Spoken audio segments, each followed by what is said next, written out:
Alright folks, so here it is.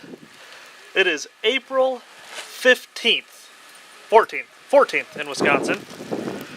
We got about 8 inches of snow last night. They are calling for another 15 to 20 inches of snow here where I live tomorrow. So, that's obviously depressing, but let's go take a look at what we're working on. First off, once again, you'll get used to this apparently, I'm going to apologize. Some dumbass, that'd be this guy, forgot after we finished recording stuff on the Cavalier that my internal memory for my new camera was full. And I had to order some memory cards. And obviously I didn't want to stop working on cars because we got progress to make. You guys know I got a bunch of stuff to build this year. So we've made a ton of progress on a car that I haven't even introduced yet. So you're going to get an intro, an update, cleanliness, and we'll go through the whole bit, and we'll try to do our best to really see what we started with here, but she's definitely a ways along. So, start with, this is a 1999 Chevy Prism. Basically the same thing as a Toyota Corolla as far as what you're looking at. God, really everything. I mean, it's the only thing that really is Chevy is the Chevy badge on it, and it's even got the 4-bolt Toyota wheels on it. So, overall, fairly clean car. Say hi, Adam. Hi. The biggest real issue we had as far as rust, obviously, we get Wisconsin cars.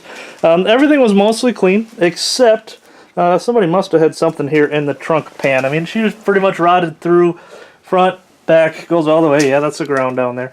But really, the frame rails themselves is all pretty clean. Let me grab my light here. Where'd I set my light? Can you grab me my light over there, Adam? I'm trying to show you a little bit of underneath the car so you can see what kind of shape we're in here. Thank you, sir. So if we look underneath the car, we've already started doing some creasing, so this is all tilted up here already. But underneath, aside again from that right there, everything else, the rail you can see over there, it's all pretty clean. Overall, not in too bad a shape.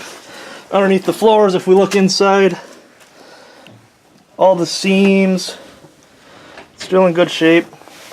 Nothing really separating all the way along the back. Across over there, everything's in pretty decent shape. Up front, I mean, there was no real exterior rust that you could speak of. So overall, car's in pretty good shape. Alright, there's the intro. We got a Corolla / Chevy Prism. Now, we started with a little bit of work already. Obviously, I'm sure as you've seen so far, we've made some decent progress. So what have we done? Well, we folded up the SN back here, the back end. Sorry, I told you guys I wasn't going to swear. I didn't do a very good job of that. Makes a good video. Back end right there. So we started folding all that up. That's all just sheet metal, so we pound it all in, give us a little bit better chance of everything coming in. We cut off the rear bumper. I'm sick of having back ends of cars go down, so we've done a little bit more work on this one, trying to get everything to come in the way that we're intending.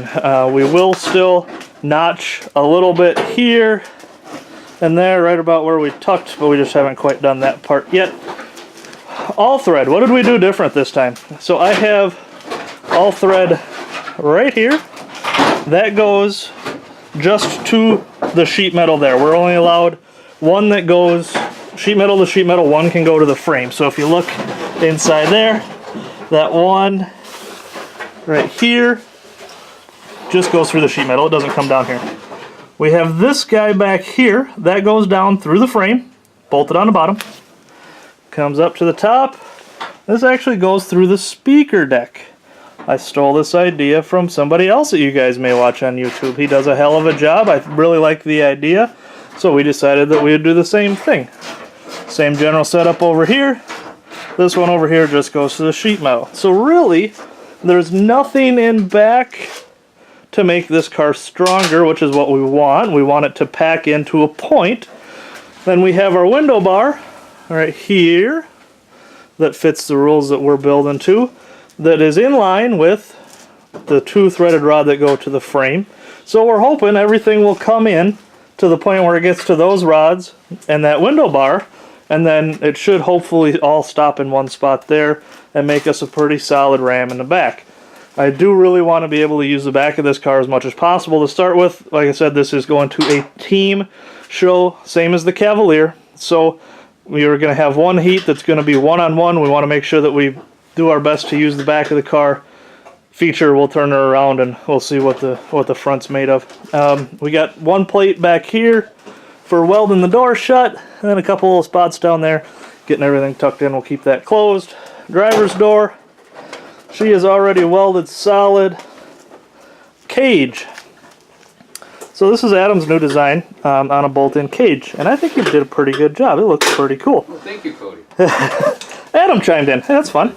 Alright, so we've got this back bar, butts up to the door bar, 3 bolts going through on a plate there.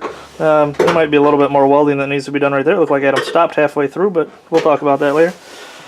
The upright, bolted on through there, just sits on top, not going anywhere. Comes up, over, we have it bolted to the roof right there.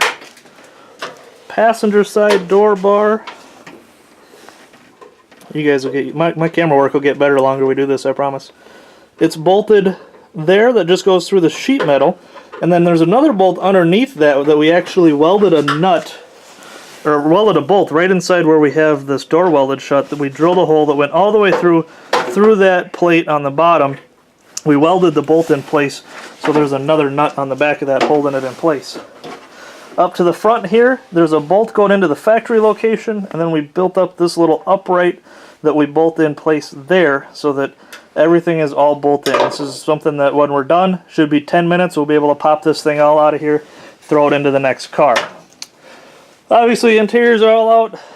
Floor, really clean, no issues. I mean, like I said, really, aside from that trunk pan, this car is really clean. So, up here, what are we doing? Adam, after we realized that we had already welded this solid here, whoops, we've got a ton of wires that are going through the fender. So we just peeled all this back. We worked from the back forwards on this car. That might have been a mistake. We might have maybe been forward to the back would have been better, but whatever. We're unplugging all this from that same YouTuber I told you I stole the back window bar idea from. I found that you can just unplug the fuse box. Ta-da! So we unplugged everything. We're getting ready to pull all this through. We'll hook that all back together, throw it somewhere inside the car safe. She should be a little bit happier that way. So that fuse box can be protected. Let me waddle my rear end over to the other side. I'll show you what we've been working on the front. Then we're going to throw the camera up in the corner, turn you guys on time lapse so you can see everything going on. We've been ripping a lot of stuff out. See, big old junk pile. Yep. So I get crawl over all that. One car in here makes it a lot easier for us to film. Hopefully we'll be able to show you guys a little bit more as we work for the rest of the day. I just took the radiator out, so she's good there. Cut the bumper off. We're going to throw a tube on there again. I'm going to probably do mine a little bit different than Adam's, so you'll see that as we go along here, start building. Adam will try to talk me out of it. Started cutting some of the AC out. We got a little bit more work to do on there. We got this big aluminum intake on the front. Adam's worried about it. I'm not. I mean, we got the alternator right here. I think with the amount of space we've got in here, everything should be fairly safe for the most part, anything that's important. If it comes into that point, I'll assume the car's pretty much cooked anyway. Once again, there's a line for the radiator right there. There's the other one runs down there. We are going to loop those together. We'll put an inline filler neck on it, and we'll run this. No radiator, no fans. We'll see how she does. Wiring, there's a lot of stuff that runs up through the core support, so we've been just really moving things, trying to make it all as safe as possible. You can see right here, that's all the stuff that ran through the top of the core support over the radiator. That obviously we want to make sure that we don't have anything ground out. I don't know if any of it's important. For all I know, it could all be fans and headlights. That would it all really look like. I don't care. I don't like wires. I don't like having stuff up towards the front of the car, so we're going to move everything inside the car that we can, or put it somewhere safer. So, am I missing anything, Adam? I think that just about does it. Alright, I'm going to throw you guys up onto the time lapse here. You can watch us keep working as we plunk away. I'll do my best to stop in here. This video is already getting a little long, so I'm thinking the time lapse that you see will probably be the start of the next video as we start plunking away. Also, at some point here, I will do a review. Actually, I'll probably make Adam do a review. He picked up a new toy, as you can see over there, that we've been working with here, getting to know a little bit better.